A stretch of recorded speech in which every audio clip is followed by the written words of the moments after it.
Neste dia 25 de março, dia em que celebramos a solenidade da Anunciação do Senhor, a Igreja nos convida a celebrar também a memória litúrgica de São Dimas, identificado no Evangelho de Lucas como sendo um dos dois criminosos que foram crucificados com Cristo no Calvário, aquele que é popularmente conhecido como o Bom Ladrão. Meu nome é João Pereira Júnior e seja muito bem-vindo ao canal JP Júnior.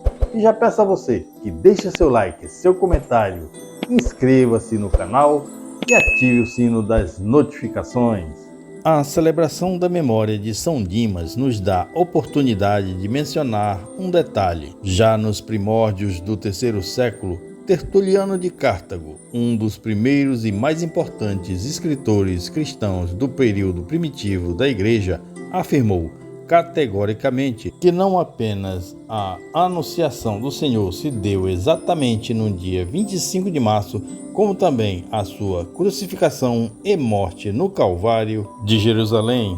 O escritor muito provavelmente não afirmou isto do nada, mas sim levando em consideração suas pesquisas históricas e as informações que pôde colher com aqueles que foram discípulos dos primeiros apóstolos. Se esta informação do apologista africano está absolutamente correta com os parâmetros de nosso calendário atual, não sabemos. Fato é que, com ele concordam Santo Hipólito de Roma e Santo Agostinho de Hipona, que afirmam ter Jesus padecido sua dolorosa paixão um dia como aquele em que havia sido concebido no ventre de Maria, ou seja, no dia 25 de março. Consequentemente, quando surgiu o culto em torno do ladrão arrependido, a qual a tradição deu o nome de Dimas, a data foi escolhida para celebrá-lo, pois teria padecido o martírio na tarde do mesmo dia em que Jesus também foi morto.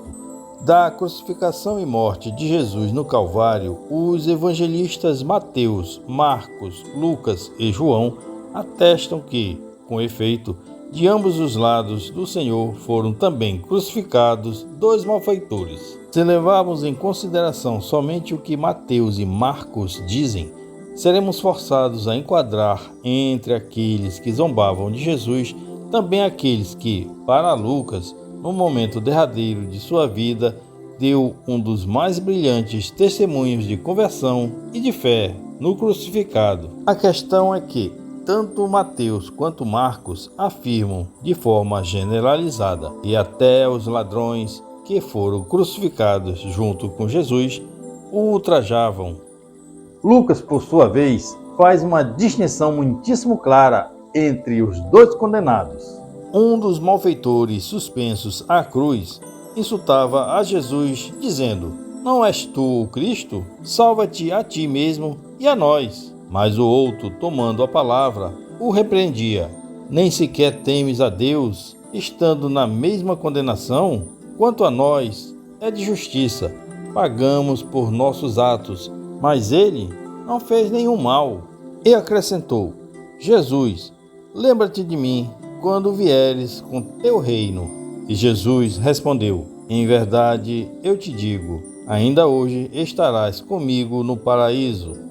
Quanto aos textos dos três evangelistas que parecem ser contraditórios entre si, precisamos levar em consideração o seguinte: nem Marcos nem Lucas foram testemunhas oculares dos fatos, pois eles não faziam parte do grupo dos 12 e, muito provavelmente, sequer conheceram Jesus. Eles escreveram seus evangelhos tendo como base o testemunho de muitas pessoas, dentre as quais alguns daqueles que andaram com Cristo e que presenciaram seus milagres, que o viram se transfigurar no Monte Tabor e multiplicar os pães e os peixes para as multidões, que o viram ser condenado, crucificado e morto no Gólgota. Lucas, inclusive, no início do seu evangelho, faz questão de deixar isto claro. A mim também pareceu conveniente, após a acurada investigação de tudo desde o princípio, escrever-te de modo ordenado, ilustre Teófilo, para que verifiques a solidez dos ensinamentos que recebeste. Cabe aqui ainda um outro detalhe.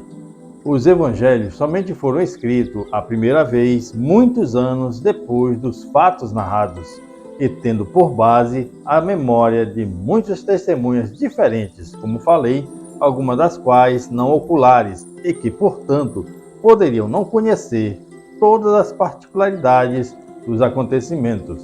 Assim, pois, na história da compilação evangélica pode muito bem ter acontecido de Lucas ter sido informado de que um dos criminosos crucificados com o Cristo se converteu e foi santificado ainda na cruz, enquanto ao mesmo tempo esta informação pode ter sido omitida de Marcos ou ter-lhe sido transmitida um pouco diferente ou de forma vaga e generalizada. Quanto a Mateus, por mais que ele fizesse parte do grupo dos 12 apóstolos sobre o acontecimento da crucificação, ele também dependeu de testemunhas, pois tanto ele quanto os demais apóstolos, à exceção de João, todos fugiram de medo. Considerando todos esses fatores, não podemos, pois, falar em contradição entre os evangelistas, mas sim em pontos de vistas diferentes. Exceto nos detalhes que Lucas registrou em seu evangelho, quais outras informações dispomos sobre Dimas nas Escrituras? Absolutamente nenhuma. No máximo, o que podemos dizer é que, desde muitos séculos antes de Cristo, Isaías já havia profetizado: eis porque lhe darei um quinhão entre as multidões, com os fortes repartirá os despojos, visto que entregou a si mesmo à morte e foi contado entre os criminosos. Mas, na verdade, levou sobre si o pecado de muitos e pelos criminosos fez intercessão.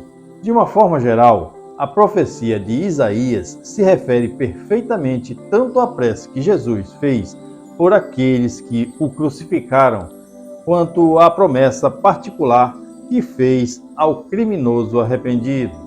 De resto, sabemos que, antes de ser retirado da cruz, Dimas, assim como o outro ladrão, teve suas pernas quebradas, a fim de que suas mortes fossem aceleradas. Jesus, àquela altura, já havia expirado. Se nos evangelhos canônicos não há nenhuma outra informação sobre o ladrão arrependido, nos apócrifos há uma riqueza de detalhes, tendo sido inclusive por meio de um deles, o Evangelho de Nicodemos, de meados do século IV, que ficamos sabendo o seu nome, Dimas, apesar de geralmente ser conhecido apenas como o bom ladrão. O nome do outro que havia sido crucificado à esquerda de Jesus também foi registrado pelo escritor apócrifo. Ele se chamaria Gestas. Os apócrifos, como sabemos, não podem ser considerados em matéria de fé, e no máximo podem somente alimentar nossa piedade, desde que não se contradigam os textos canônicos. No que se refere à crucificação de Jesus, por exemplo, não há no Evangelho Apócrifo de Nicodemos nenhuma contradição que coloque nossa fé bíblica em risco, sendo quase a única novidade a citação dos nomes dos ladrões que também foram condenados à cruz. A segunda parte do apócrifo, porém, que é conhecida como Atos de Pilatos, há um acréscimo bastante curioso que conta como teria sido a chegada de Dimas ao paraíso. Chegou outro homem de roupa vil, trazendo nos seus ombros o sinal da cruz, a quem, quando o viram, todos os santos lhe disseram: quem és tu? Pois a tua aparência é de um ladrão. E por que é que tu tens um sinal nos teus ombros? E ele respondeu-lhes e disse: vocês disseram corretamente, porque eu fui um ladrão fazendo toda a espécie de mal na terra. E os judeus crucificaram-me com Jesus, e eu vi as maravilhas da criação que aconteceram através da cruz de Jesus quando ele foi crucificado.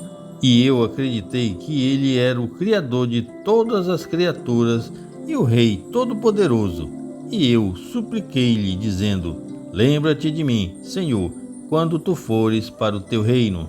E imediatamente ele recebeu a minha oração e disse-me: verdadeiramente eu te digo, neste dia tu estarás comigo no paraíso. E ele deu-me o sinal da cruz, dizendo: leva isto e vai para o paraíso. E se o anjo que guarda o paraíso não te deixar entrar, mostra-lhe o sinal da cruz. E dir-lhe-ás: Jesus Cristo, o Filho de Deus, que agora está crucificado, enviou-me.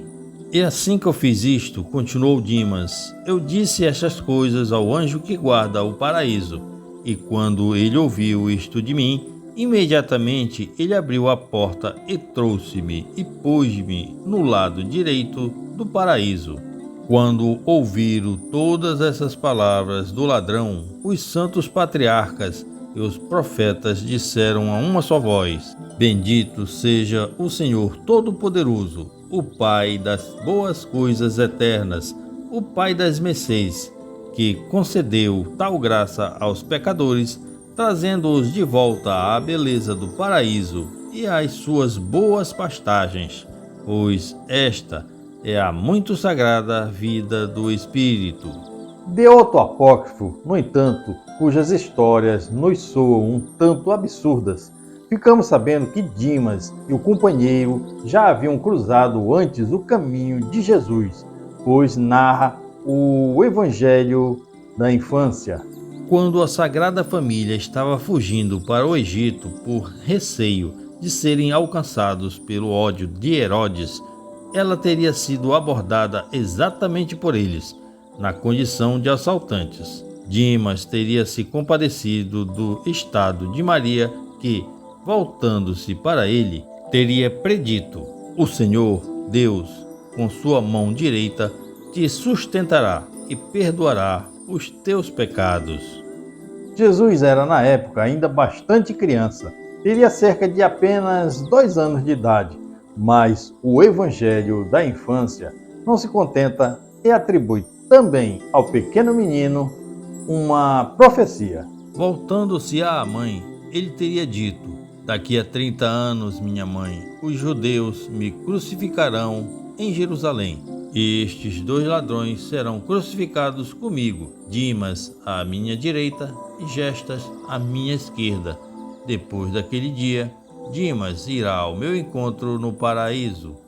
No apócrifo em questão, cabe-nos apenas uma observação. Os nomes dos assaltantes aparecem como Tito, que seria o Dimas, e Dúmaco, que seria o Gestas.